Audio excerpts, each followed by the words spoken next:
likely have never seen my face on this channel. The reason for this is because I did start a second channel, and if you've been around a while, you probably know I was talking about doing that to make videos mainly for like whisper rambles and just more non-true crime related things.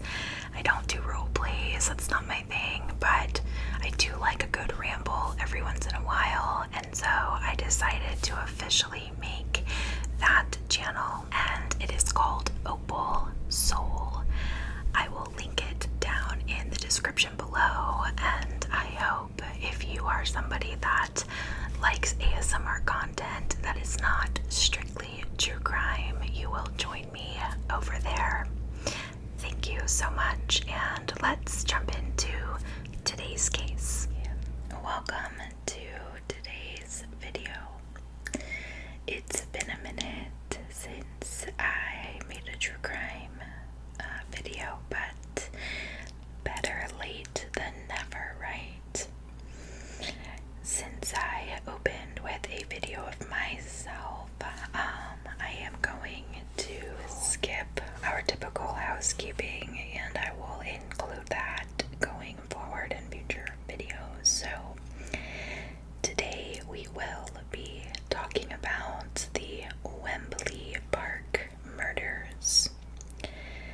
On June 5th of 2020, sisters Biba Henry and Nicole Smallman had been out with friends celebrating Biba's 46th birthday in Wembley Park. As the night went on and their friends would go home for the night, the two sisters would remain at an outdoor gathering of sorts. They would be reported missing to police by very worried family members when the two ladies failed to return home, and very quickly loved ones would organize a search of Wembley Park, trying to figure out what happened. The bodies of these two women would be found lying in a hedgerow, and both women were found to have suffered repeated and frenzied stab wounds. Their cell phones would be recovered by a nearby pond, and on their phones were the last haunting images taken by the sisters before their brutal demise. The subsequent police investigation would be tainted by misconduct. The perpetrator was apprehended in early July of 2020, and hardened investigators were shocked at the motive for this senseless crime. At the trial of this perpetrator that would take place a year later in July of 2021, the court would hear how this person had made a pact with a demon to sacrifice the two sisters in order to gain occult favors. So, let's talk about this. Friant Country Park in Wembley, which is northwest London, if I am not mistaken, is described as a picturesque, beautiful spot with rolling hills and small woods where families would go for picnics and kids would play football on nice weekends when the weather was nice. The area in the park would comprise of fruit trees, elm ash, hornbeam, and blackthorn.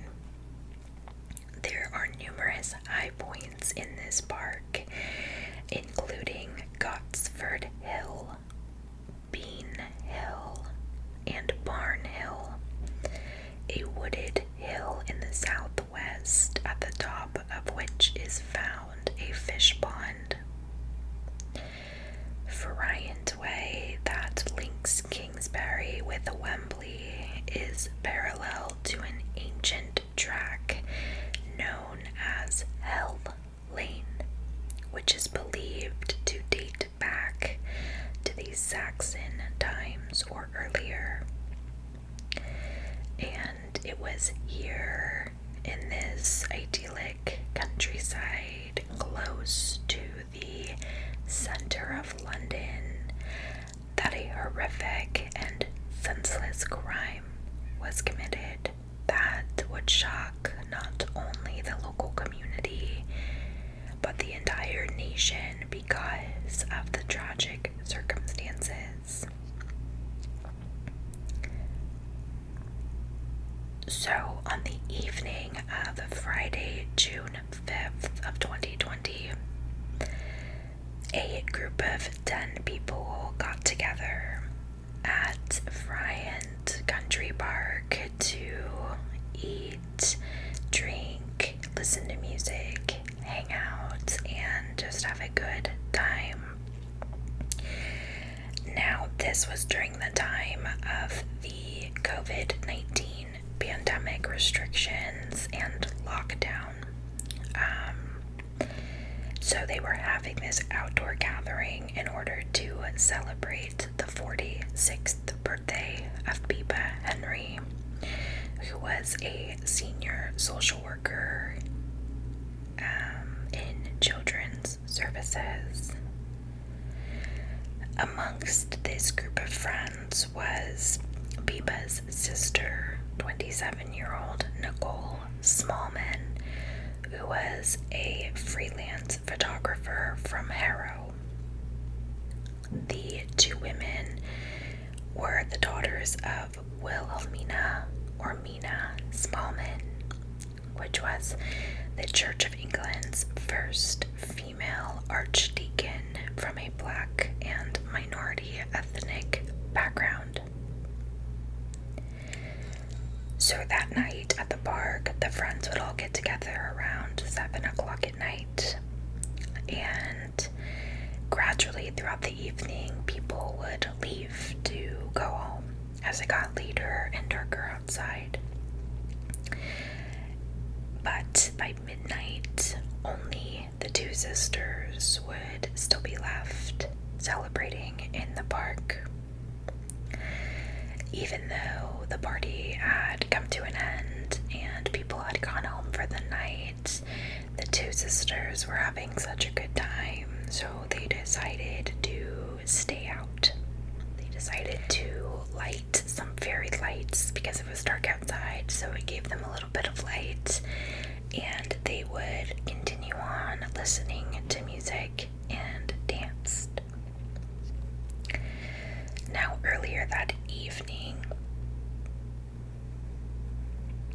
Nicole Smallman was given money by her boyfriend, 35-year-old Adam Stone, to get a cab home. This couple had met around 6 years prior on Facebook, and they had lived together at his parents' house with their pet bearded dragon. By June, Nicole had moved in to a shared flat, but they remained very much in love and best friends, according to a quote. On the night of Biba's party, Adam Stone ends up staying home and attending the party. But just after 1 a.m., he would receive a text message from Nicole stating, quote, "I am dancing in a field," end quote. He would reply back to this message, but she did not text him back. And when she did not respond to his reply, he became increasingly worried and contacted friends and family, none of whom had seen or heard from her. After these two women failed to make it home from the birthday party, family members would report them missing to police late on Sunday evening. Officers of the Metropolitan Police would respond and search the area for evidence, but nothing was found during the initial search. On June 7th, which was Sunday, Adam attempted to track down Nicole's phone, but unfortunately was not successful. Adam's parents, David and Jill, decided to organize a search of the Friant Country Park, and Adam met up with Biba's concerned friend by the name of Nina on top of a hill at the site of the party. At this site, Adam would come across a pair of sunglasses that looked familiar to him, and when he realized that this could belong to Nicole or Biba, he left them where they were because they had a feeling that they were dealing with a crime scene. When he had found the glasses, the friend that he was with by the name of Nina left to go to the police station. And then Adam's dad by the name of David would find a black-handled kitchen knife in the grass shortly after 1 o'clock. Adam said the second that he saw the knife that his dad had found, he started running, and he immediately called 999. As he contacted police and spoke with an officer, he happened to also notice some shoes in some nearby bushes, and it was at this site that he found the bodies of the two women intertwined in the undergrowth of the hedges. Adam became incredibly emotional and fell to his knees in front of the body of his girlfriend, Nicole, as you can only imagine, as this is a devastating sight to come upon. And he would later say that he remembered just screaming in agony. As he got up after falling to his knees, he would pass the cell phone to his father and said that he grabbed his parents by the shoulders and urged them both not to look. Now, when forensic officers arrived on the scene, they discovered that the bodies of the two sisters had been stabbed repeatedly. According to the post-mortem analysis, Biba suffered 8 stab wounds, and Nicole had been subjected to upwards of 28 knife wounds in a frenzied and brutal attack. At the time of the discovery, police would release very few details to the press, except that they were treating the deaths as suspicious. Detective Chief Inspector Harding of the Metropolitan Police announced in a statement on June 8th, quote, "We are in the very early stages of the investigation and are working hard to find out what led these two women to losing their lives," end quote. He would then appeal to witnesses to come forward, saying, quote, "I need to hear from anyone who was in Friant Country Park on the evening of Friday, June 5th, or early into Saturday, June 6th. The area the group were in would be a well-known spot to sit and look over London. If you were in that area of the park and noticed the group or saw anything else suspicious, please contact us immediately," end quote. 2 days after this point, it would be reported in the press that although no arrests had been made yet, the Metropolitan Police were pursuing several lines of inquiry, but appealed to anyone who noticed the sisters or who may have seen a person acting suspiciously in the days leading up to the attack to contact the police. On June 11th, tributes were paid to Biba and Nicole, who were described as well-liked women and a joy to be around. Acting Bishop of Chelmsford, Peter Hill, said he was devastated to hear of their tragic deaths.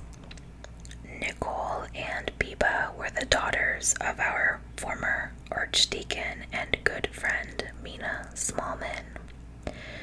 This is heartbreaking news, and the thoughts and prayers of everyone are with Mina and her family, end quote. Biba Henry was described as well-liked and highly valued by her colleagues, while a university spokesman said of her sister Nicole, quote, "She was a talented artist who successfully pursued her passion for photography in documentary and theater production after graduating from the course," end quote. So, at about a week after the murders took place, the police continued to search a large area of Friant Park, as well as a pond, and would go through so much garbage that they would find at the park or in garbage cans, which they believed might contain vital evidence that perhaps was accidentally cleared from the scene. Police also believe that it is possible members of the public may have stumbled upon relevant items, but would not have realized the significance of the items.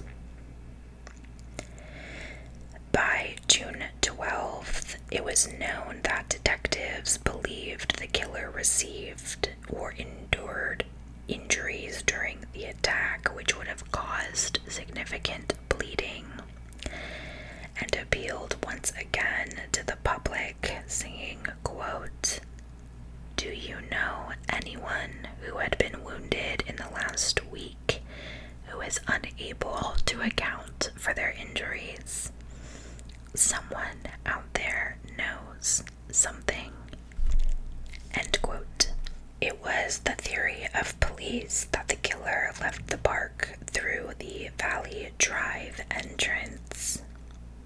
The sisters and their friends had been in part of a park, which was about a 5-minute walk from the Valley Drive entrance to the park. Extra resources would be brought in to help the investigation from across the Metropolitan Police, including additional detectives. During the initial stages of the investigation, a 36-year-old man would be arrested in South London on suspicion of murder, but he would be released with no further action. When searching a nearby pond in the park, some distance from where their bodies were discovered, police would find the sisters' cell phones, which had been dumped, most likely by the killer, according to investigators. During the investigation, it would also come about that some people casually, walking and strolling through the park, had actually noticed the women's bodies during the daytime on Saturday after the murders had happened, but just assumed that they were sleeping, which I'm just gonna say is very interesting. Police would release 2 images of what they said were timed selfies taken by the sisters as they danced with fairy lights in the park in Wembley. Detectives investigating what they had described as an incredibly unusual case think that the lights they used created a distinctive pattern which alerted local residents and passerbys to their presence, one of which might have been the killer. So from the time that the police had appealed for information from the public, they had received over 100 phone calls from the public. DCI Harding said, quote, "We are very thankful for this response and want it to continue. Extensive searches are ongoing at the scene and we are discovering more evidence all the time. Any motive for the murders remains unknown and we are exploring all possibilities." End quote. He also would go on to share that it was believed that Biba and Nicole had been alone in the park from about 12:30 a.m. and had their last contact with family and friends at 1:05 a.m. They were listening to music and dancing with the fairy lights until at least 1:13 a.m. because that was the last timestamp on one of the photos taken. It is at that moment police believe that the 2 ladies were faced with their killer. Now, concerning the physical evidence collected at the scene, police said that the suspect was likely to be wearing a bandage from a noticeable injury, which we know would have caused significant blood loss from the time of the attack. And blood samples were also collected from the scene of the crime.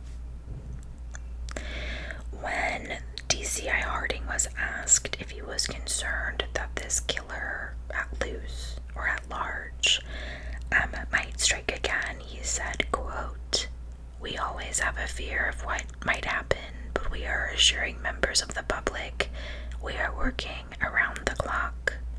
End quote. So around this time, it would soon emerge that a Snapchat user warned about a man killing people in the area and going around scaring people a week before the murders had occurred. The 15-year-old daughter of local resident 40-year-old Amanda Jacob De Silva said her friend had posted about a man going around northwest London on the app. and in their efforts to apprehend the suspect, Northwest Borough Commander Roy Smith vowed to leave no stone unturned. On June 25th of 2020, 2 officers from the Metropolitan Police were arrested on suspicion of misconduct after it emerged that non-official and inappropriate photographs had been taken of the murder scene at Bryant Park. 32-year-old Jamie Lewis and 47-year-old Denise Jaffer, both police constables with the Metropolitan Police, were alleged to have been shared the photographs with other officers and members of the public. Yikes. Police notified the family members of the deceased about the arrests of these 2 officers. The girl's mother, Mina Smallman, would go on to say, quote, about these 2 officers, quote, "They were nothing to them, and what's worse, they sent them on to members of the public. This has taken our grief to another place. If ever were needed an example of how toxic it has become, those police officers felt so safe, so untouchable, that they felt they could take photographs of dead black girls and send them on. This speaks volumes of the ethos that runs through the Metropolitan Police." End quote. Now, during this time, it was said that the Metropolitan Police were handling matters involving those members of the public who may had received those images. Both officers had been suspended from duty pending further investigation. The commissioner of the Metropolitan Police said in an interview that she was, quote, "dumbfounded. I am appalled. But if it is as it appears to be, then it is shocking. It is disgusting, and the whole of the Met would condemn what has happened here." It was also announced at the same time that the Independent Office for Police Conduct would be carrying out a separate inquiry into how the Metropolitan Police handled calls from worried relatives and friends of the 2 women before their bodies were discovered.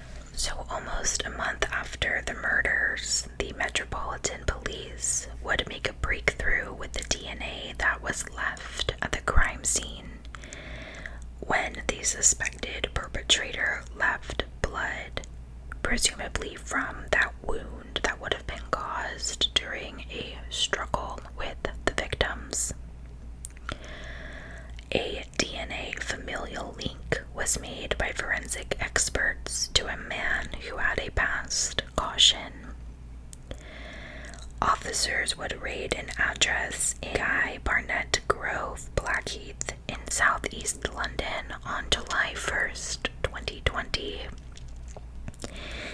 It was there that officers arrested 18-year-old Daniel Hussein on suspicion of the murders committed in Wembley. Arresting officers immediately noticed cuts on Daniel's hand. During a search of his property, officers removed numerous pieces of evidence, including a letter which contained the blood of the suspect and a shovel that was found in a closet.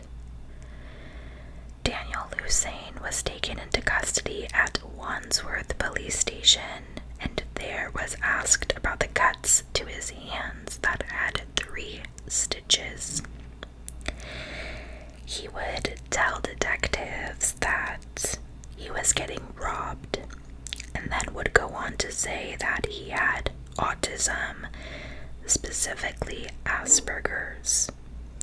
syndrome and told police that he was very confused and scared, and then would refuse to answer questions. On August 25th of 2020, the Metropolitan Police announced that a further 6 more police officers were being investigated over the photographs taken of the victims at Wembley.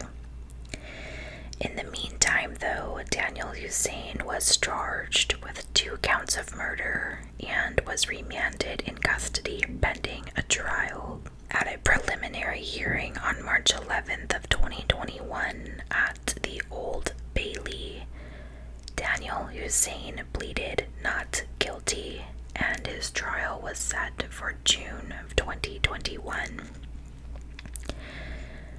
More details would emerge about the accused, including his long-standing interest in mythology, Satanism, and the occult.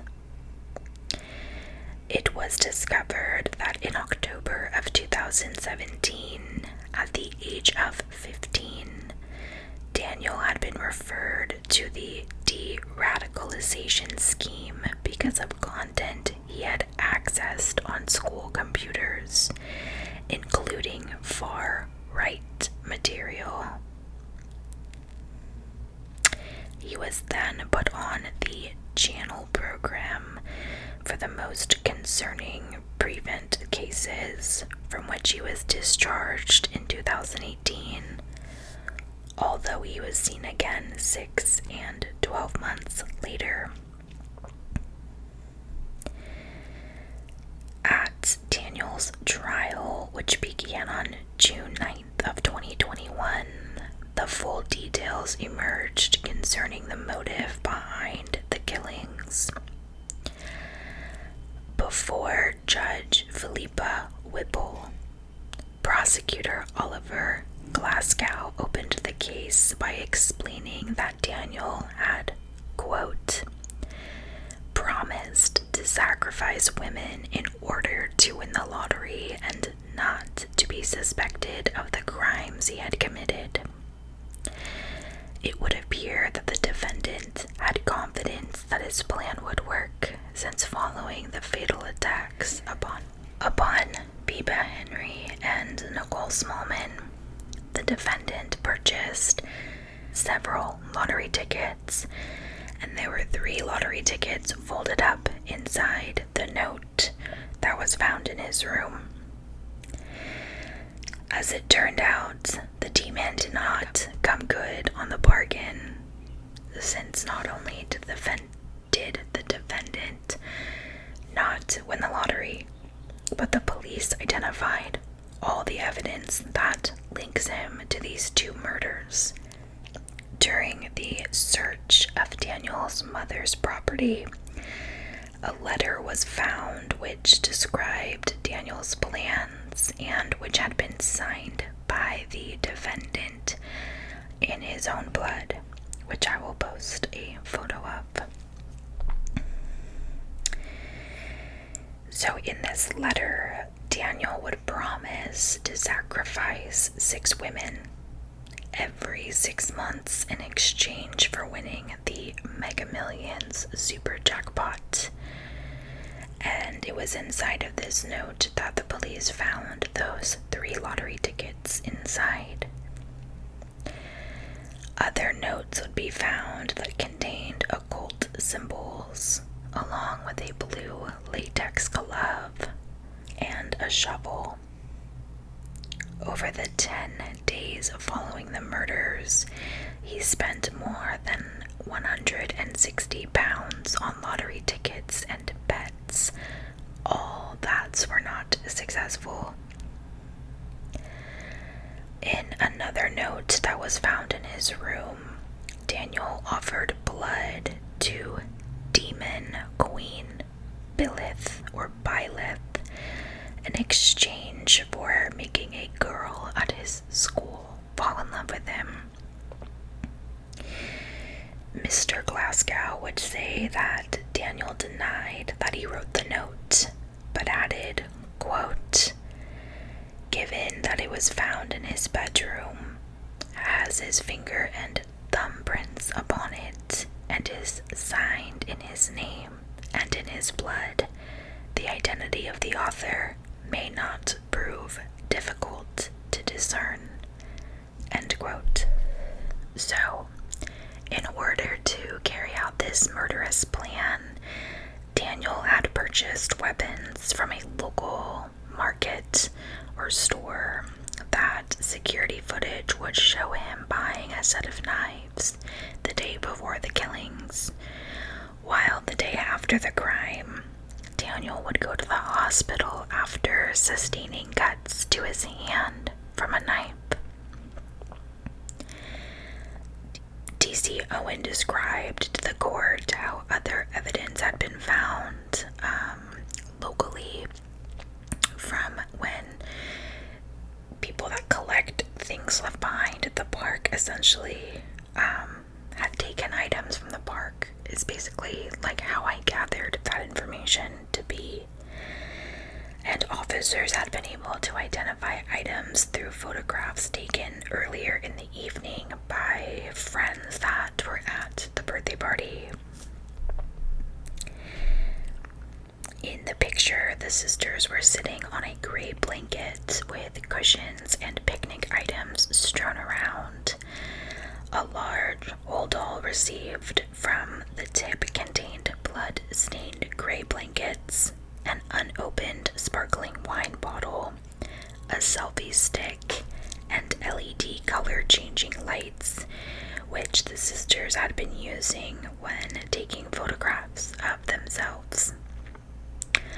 Blood-stained cushions were also found in another area, along with a birthday card addressed to Biba, which would be recovered from inside of a garbage bag. Now, when Daniel cut himself during the attack, it was this DNA evidence found at the crime scene that would connect him to the murders, as we know. The jury would be told that the blood found in the park was 1 billion times more likely to have come from Daniel Hussein than anyone else.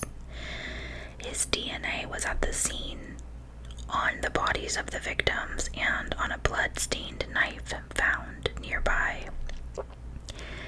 This same blood was also found on the note that the police found on a glass table in his bedroom during the search of his mother's house. The trial would last 4 weeks, and Daniel did not give evidence during the trial, but denied he was the person who carried out these vicious killings. In a victim impact statement read out in court, the girl's mother, Mina Smallman, said, quote, "No one expects their children to die before them, but to have 2 of your 3 children murdered overnight is just incomprehensible. If any good comes out of this, at least another 4 women will not meet a similar end in a so-called pact with a so-called demon." End quote. On the weight of the evidence presented at trial, Judge Philippa Whipple announced that the jury had found Daniel guilty of 2 counts of murder. And in addition to that, he was found guilty of possessing an offensive weapon. Judge Whipple ordered psychiatric reports to be carried out ahead of sentencing, and she told the defendant that he faced a long prison term. The senior investigating officer of the case described it as one of the most shocking and chilling that he had ever dealt with. He also said that the 2 victims had a lot of friends and lived life to the fullest, while footage taken by them on the night they died showed their bond and shared pleasure in being in each other's company. the senior officer would describe Daniel Hussein as an arrogant and evil killer who had acted as a belligerent child. The senior officer would also go on to say, quote, "He has behaved like a teenage boy, but he has committed some of the most savage crimes we have seen for many years." End quote. In 2021, Daniel Hussein would be imprisoned or sentenced to 2 concurrent 35-year jail sentences for the murders that he committed. That will conclude today's case of the Wembley Park